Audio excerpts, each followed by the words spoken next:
اعوذ باللہ من الشیطان الرجیم بسم اللہ الرحمن الرحیم. وفاقی وزیر اطلاعات و نشریات سینیٹر شبلی فراز صاحب آج میٹ دی پریس پروگرام میں ہمارے درمیان موجود ہیں. آپ کا بہت شکریہ کہ آپ اپنا قیمتی وقت سے یہاں نکال کر یہاں پر تشریف لائے. شبلی فراز صاحب سے یقیناً ہم جو آزادی اظہار رائے ہے، میڈیا پر جو جبری بدترسیاں ہیں اور جو کرائسس ہے، اس حوالے سے بھی ان سے بات کریں گے. اور میں آپ تمام دوستوں سے گزارش کروں گا کہ اور سینیٹر شبلی فراز صاحب ہمارے موجود مہمان ہیں اور آپ خیال کیجیے گا اس بات کا. اور میں سینیٹر صاحب آپ کا بہت مشکور ہوں کہ آپ وقت نکال کر آج ہمارے درمیان موجود ہیں. اور میں اس سے پہلے کہ سینیٹر شبلی فراز صاحب کو کہوں کہ وہ اپنی گفتگو شروع کریں، میں شکیل صاحب سے درخواست کروں گا کہ وہ ویلکم کریں. جدوجہد کے بعد جناب شبلی فراز صاحب نے ہماری پتا ہے کہ ان کی کتنی قدر ہمارے سوسائٹی میں ہے، ہمارے ماحول میں ہے، ہماری کمیونٹی میں کتنی عزت ہے. اور درخواست بھی اللہ نے یہ کیا کہ آج تشریف لے آئے ہیں اور آپ کے لیے خوشخبریاں بھی لائیں گے اور انشاءاللہ تعالی ہمارے فنڈ کی بحالی کے لیے بھی بات ہوگی. لیکن میری ایک ریکویسٹ ہے کہ اگر یہ بجٹ میں ایلوکیٹ کر دیں، جیسے سندھ میں، بلوچستان میں اور کے پی میں شاید وہ سالانہ بجٹ میں پریس کلب کی گرانٹ ایلوکیٹ ہو جاتی ہے. اسی طرح صرف یہ اسلام آباد کا ہی پریس کلب ہے جو ایسی گرانٹ سے بڑی گہری ہے، وہ اب ہماری وکالت کریں گے اور ہماری بات کریں گے. اور انشاءاللہ تعالی مجھے امید ہے کہ گرانٹ کو نہ ہی ہمیں کوئی سہارا دیا. تو میں پھر درخواست کروں گا کہ ہماری جو حالات ہیں، بدتر حالات ہیں، لوگوں کی بے روزگاری ہے اور چولہے بجھ رہے ہیں، اس کے لیے جب تک آپ کوئی دلچسپی نہیں لیں گے کوئی اور نہیں لے گا. ہماری نمائندے آپ ہیں. ہر حساب سے میں بار بار اس نسبت کی بات کر رہا ہوں جو ہمارے اور آپ کے درمیان موجود ہے. میں آپ کا بہت شکر گزار ہوں کہ آپ تشریف لائے، ہماری درخواست مانیں. بہت مہربانی. بسم اللہ الرحمن الرحیم. شکیل صاحب، انور، آپ کا بہت بہت شکریہ، اور جو ساتھی ہمارے جرنلسٹ دوست یہاں پہ موجود ہیں. مجھے ظاہر ہے کہ ہمیشہ یہاں آ کے بڑی خوشی ہوتی ہے، اس لیے کہ آپ کے ساتھ ویسے تو مختلف طریقوں سے آپ کے ساتھ رابطہ رہتا ہے، لیکن آپ کے جو یہاں پہ جو آپ کی جو بیٹھک ہے اس میں کم آنے کا موقع ملتا ہے. آج بھی مصروفیت کافی ہمیشہ کی طرح ہوتی ہے، لیکن میں نے کہا کہ یہ آج مجھے ضرور جانا ہے اور مجھے خوشی ہے کہ میں یہاں پہ آ سکا ہوں. دیکھیں، بنیادی بات یہ ہے کہ جس طرح سے آپ کا پروفیشن ہے، جو بھی آپ کی ایک کنٹریبیوشن ہے معاشرے میں، ملک کے لیے، سوسائٹی کے لیے، اس سے تو کوئی بحث ہی نہیں ہے کہ کتنا اہم رول آپ ادا کرتے ہیں معاشرے میں اور ملک میں. اب اس کے ساتھ ساتھ جو حکومت کی طرف سے جو ذمہ داری بنتی ہے یا معاشرے کی طرف سے جو ذمہ داری بنتی ہے وہ یہ ہے کہ جتنی بھی ہماری صحافی برادری ہے وہ اس کی جو جان اور مال دونوں حفاظت، یہ ہماری کانسٹیٹیوشنل رسپانسبلٹی ہے ہر شہری کے لیے. لیکن جو آپ کی جو فائنینشیل خاص طور پہ اور آپ کی ظاہر ہے کہ جو فزیکل وہ ہے پروٹیکشن ہے، وہ بھی ہمارا فرض بنتی ہے. اور اس کے ساتھ ساتھ ہی ہماری حکومت کی یہی کوشش رہی ہے کہ ہم جس قدر بھی آپ کے ساتھ قریب آ سکیں، آپ کے لیے کچھ کر سکیں، تو ہمیں بہت زیادہ خوشی ہوتی ہے. Because prime minister Imran Khan کو آپ کے اس شعبے سے بہت ایک گہری وابستگی ہے. وہ سمجھتے ہیں کہ آپ ہی وہ لوگ ہیں جو کہ ہماری پارٹی کو، ہمارا جو میسج تھا وہ آپ ہی کے ذریعے عوام تک پہنچا. تو ہم اس کے مترف بھی ہیں اور ہم اس کے احسان مند بھی ہیں. تو پارلیمنٹ میں اس وقت ہم نے 2 بل تھے. ایک وہ بل ہے جو کہ جرنلسٹ پروٹیکشن بل تھا، جو کہ منسٹری آف ہیومن رائٹس اور ہم نے مل کے اس کو فلوٹ کیا. اس میں آپ کے جو سٹیک ہولڈرز تھے، آپ نے ان کی مدد بھی لی، اور ایک ایسا بل قانونی طور پہ آپ کو جو پروٹیکشن ہے مختلف قسم کی، وہ اس سے آپ کو ملے گی انشاءاللہ. وہ بل اس وقت لا کمیٹی میں ہے اور ہم امید کرتے ہیں کہ آئندہ 1 ہفتے 10 دن میں وہ وہاں سے نکل کے اور پھر کیبنٹ سے ہوتا ہوا یہ پاس ہو جائے گا۔ ساتھ ہی ساتھ جو ایک اور ایشو تھا جس میں کہ بل ہم نے وہ کیا، اس میں پرائیویٹ ممبر بل تھا، اس پہ 1-2 روز ہوئے پہلے سینٹ میں اس کو بدقسمتی سے ریجیکٹ کر دیا گیا۔ ہم اس کی پرزور مذمت کرتے ہیں کیونکہ دیکھیں اب وہ ایک ایسا بل تھا جس میں کہ ہم اس بات کو یقینی بنانا چاہتے تھے کہ جو ورکرز ہیں ان کی تنخواہیں، ان کی جو نوکری سے وابستہ جو بھی چیزیں ہیں وہ اس کو ایک ترتیب میں لایا جائے، اس کو ایک قانونی اور ایک ریگولیٹری ادارہ جو کہ اس بات کا تعین کر سکے کہ کوئی بھی کسی بھی جرنلسٹ کے ساتھ کوئی زیادتی نہیں ہو رہی، اس کو خاص قواعد و ضوابط کے تحت اس کی جو نوکری ہے وہ وابستہ رہے، اور اس سے ایک جو آپ کو ایک ذہنی ایک سکون اور ایک وہ ملتا ہے، ایک ایشورٹی ملتی ہے کہ جو بھی چیزیں ہوں وہ اس کا ایک ڈسپلن ہو، ایک ترتیب ہو۔ بدقسمتی سے opposition party both Muslim league and Nawaz league انہوں نے اس کو اپوز کیا۔ مجھے نہیں سمجھ آئی کہ کیوں اپوز کیا، بیکاز یہ بل تو صحافی برادری کے لیے تھا، یہ پاکستان تحریک انصاف کے لیے تو نہیں تھا۔ یہ تو ایک ایسا بل تھا جس میں کہ ہم اس بات کو یقینی بنانا چاہتے تھے کہ آپ پروٹیکٹڈ رہیں، آپ کا جو روزگار ہے وہ بھی پروٹیکٹڈ رہے، اور ایک خاص طریقے سے آپ جس بھی انسٹیٹیوشن کے ساتھ آپ کی وابستگی ہے اس میں جو تعلق ہے وہ بڑا فارمل ہو، لیگل ہو۔ وہ نہیں ہوا۔ اب بدقسمتی سے ہم یہی اب سوچ رہے ہیں کہ اس کو ہم کس طریقے سے کریں، بیکاز یہ ایک بہت ہی اہم بل تھا، وہ اس کو ہم آئندہ کسی طریقے سے لانے کی اس کو کوشش کریں گے۔ پھر اس کے علاوہ میں یہ سمجھتا ہوں کہ جو آپ لوگوں کی جو اس وقت پورا معاشرہ، پوری دنیا میں یہ کہوں گا ایک خاص دور سے گزر رہی ہے، یہ ایک ایسا دور ہے جو کہ میرا خیال ہے کہ تاریخ میں کبھی پہلے نہیں دیکھا گیا، جس میں کہ ساری دنیا عالمی سطح پر ایک خاص مسئلے سے دوچار ہو، یعنی کہ کورونا وائرس جس نے کہ سب کو اپنی لپیٹ میں لے رکھا ہے بلا امتیاز۔ اب ایسی صورتحال میں دنیا کی اکانومیز کافی ان کو دھچکا لگا ہے، بڑے بڑے ملک، اہم ملک جن کی کہ اکانومیز شرنک ہو رہی ہیں، چاہے وہ امریکہ ہو، یورپ ہو، ہمارا ہمسایہ انڈیا ہو، سری لنکا ہو، جو بھی جتنے بھی دنیا کے ممالک ہیں، ظاہر ہے کیونکہ جب یہ بندشیں ہوئیں، کرفیوز لگے، لاک ڈاؤنز ہوئے بیرونی ممالک میں، تو اس سے وہ اتنے خوش قسمت نہیں تھے جتنے کہ ہمارا ملک الحمدللہ ہوا، جس سے کہ ہمارا پرائم منسٹر صاحب کی خواہش کے مطابق کہ زندگی کو بھی بچانا ہے اور روزگار کو بھی بچانا ہے، تو اس سے ہم تو کافی حد تک نبردآزما ہوئے۔ لیکن جو وہ لوگ جن کے ساتھ کہ ہمارا لین دین ہے، جن کے ساتھ کاروبار ہے، یعنی کہ جو ہمارے ٹریڈنگ پارٹنرز ہیں، اگر ان کے ملکوں میں سختی ہوگی تو ظاہر ہے وہ کم خریدیں گے۔ تو کہنے کا مقصد یہ ہے کہ مجموعی طور پہ ایک ایسا وقت ہے جس میں کہ ظاہر ہے ہمارے پاکستان میں بھی کئی ایسی بزنسز ہیں جو کہ افیکٹ ہوئی ہیں، ریسٹورنٹس کی بزنس اور کتنی بزنسز ہیں جو کہ افیکٹ ہوئی ہیں اور لے آؤٹس بھی ہوئے ہیں۔ لیکن اس میں یہ میں ضرور کہوں گا کہ ہماری حکومت نے جس طرح سے اپنے بہت ہی محدود وسائل کے باوجود 1.2 ٹریلین کا ایک پیکج دیا تھا، اس کا مقصد یہی تھا کہ ایسے حالات میں وہ جو سیکٹرز، جو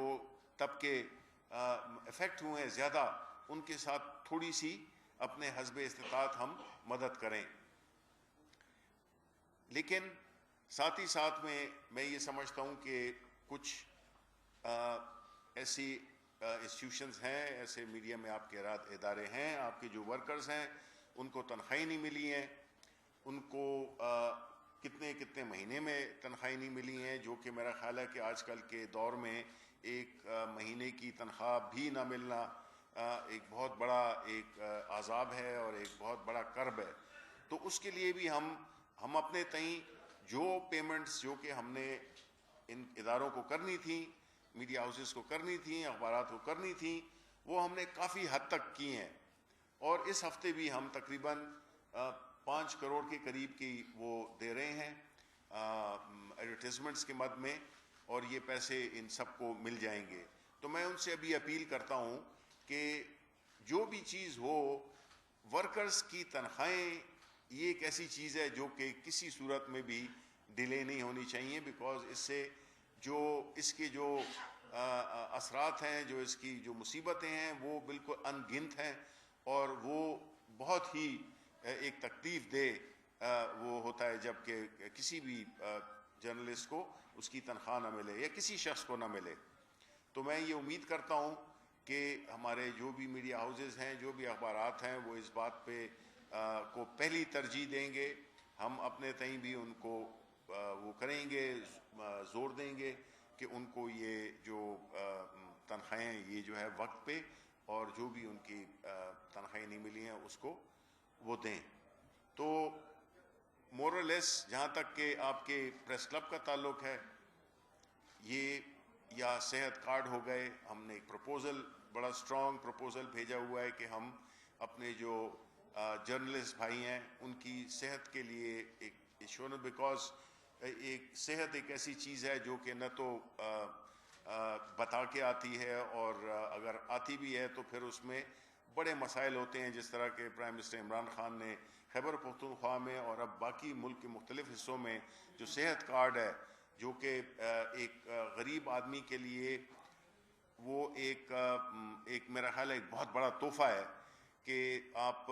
کسی بھی اسپتال جا کر اور اپنی فیملی کے جو بھی بیماری ہو، وہ جو ہے نا اس کے لیے وہ کم از کم پیسوں کے ہاتھ ہوں، کیونکہ بیمار لوگ اپنے سونے بیچ دے دیتے ہیں، اپنی سیونگز خرچ کر دیتے ہیں، اور بڑے مسائل ہوتے ہیں، زمینیں بیچ دے دیتے ہیں. تو یہی میں چاہتا تھا کہ گو کہ جس طرح شکیل صاحب نے کہا، جو 18ویں ترمیم کے بعد جو صوبے ہیں وہ زیادہ امیر ہیں اور جو وفاق ہے وہ کافی کمزور ہے. تو ان کے باوجود مجھے یہ بتایا انہوں نے کہ جو آپ کی جو گرانٹ ہے اس کے لیے میں آپ کو بھرپور یقین دلاتا ہوں کہ انشاءاللہ اس کو ہم بھی جس طرح کے باقی صوبائی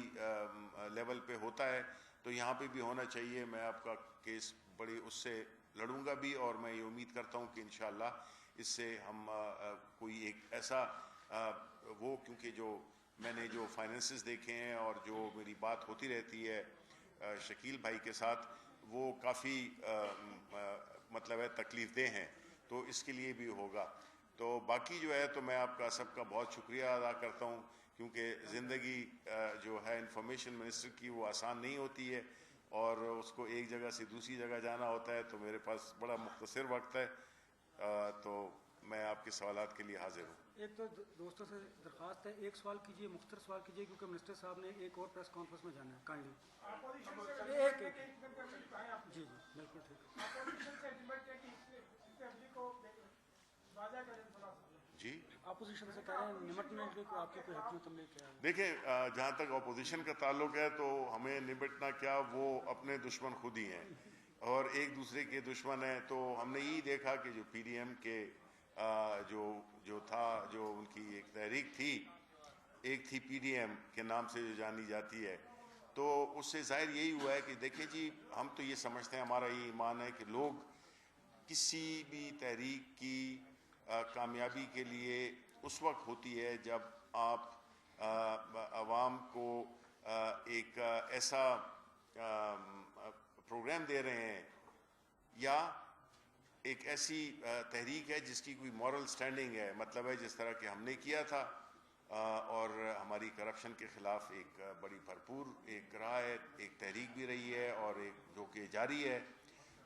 تو لوگ کرپشن کو بچانے کے لیے باہر نہیں نکلتے ہیں، کسی کے ذاتی مفاد کے لیے باہر نہیں نکلتے ہیں، اور یہی ایک ایشو تھا جس میں کہ اپوزیشن اس پریشر لانے کے لیے کہ حکومت ان کو کوئی سہولت دے ان کے کیسز میں.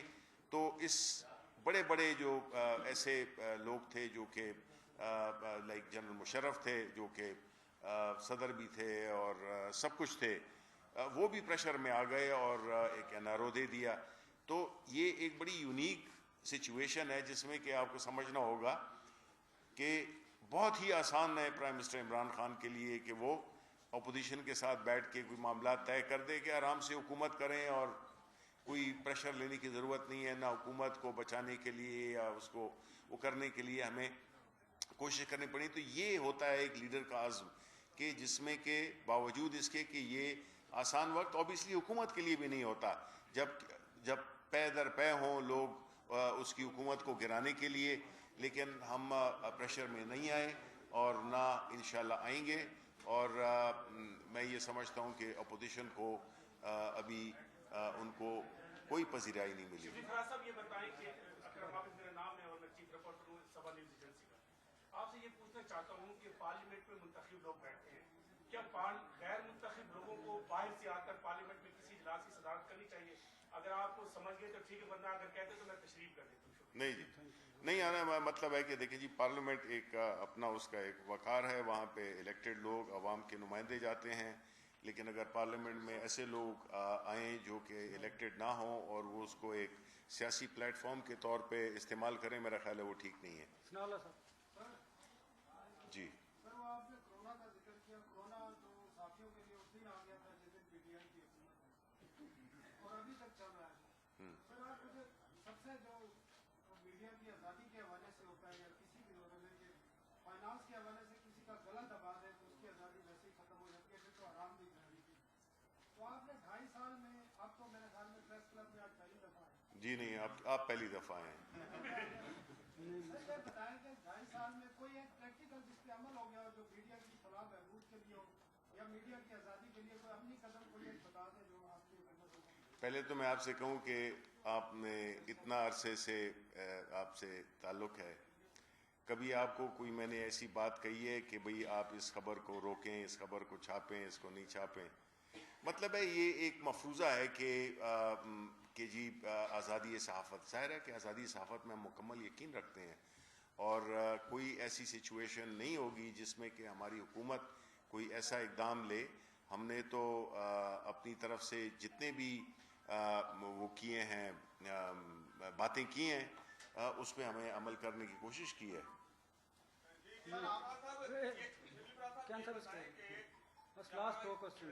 مدینہ میں جب کرونا پھیلا, دوسری ویو آئی اور اپوزیشن پر سخت تنقید ہو رہی تھی, تو یہ کنفرم ہوا ہے, کنفرم سورسز سے آیا ہے کہ 5,200 لوگ جس میں وزیر اعظم, آرمی چیف منسٹر, حکومت کے M N As, M P As, وزیر اعلیٰ, گورنر, انہوں نے کرونا ویکسین لگوا لی ریاست مدینہ میں اور لوگوں کو کرونا کے رحم و کرم پر چھوڑ دیا. یہ آپ کی ہیلتھ منسٹر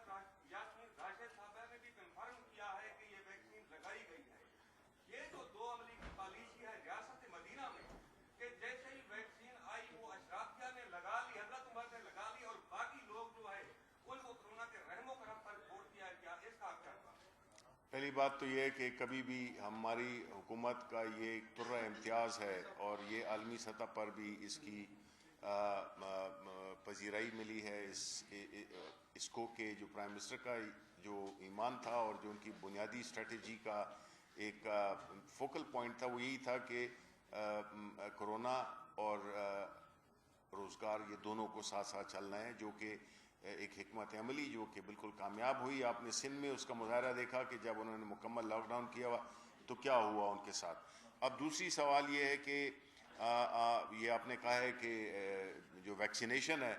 تو میں تو کیبنٹ کا ممبر ہوں اور مجھے تو حقیقتاً کوئی اس بات کی کوئی اس میں سچائی نہیں ہے کہ ہم نے کسی نے وزراء نے یا پرائم منسٹر صاحب نے یہ ویکسین انجیکشن کی ہو, بلکہ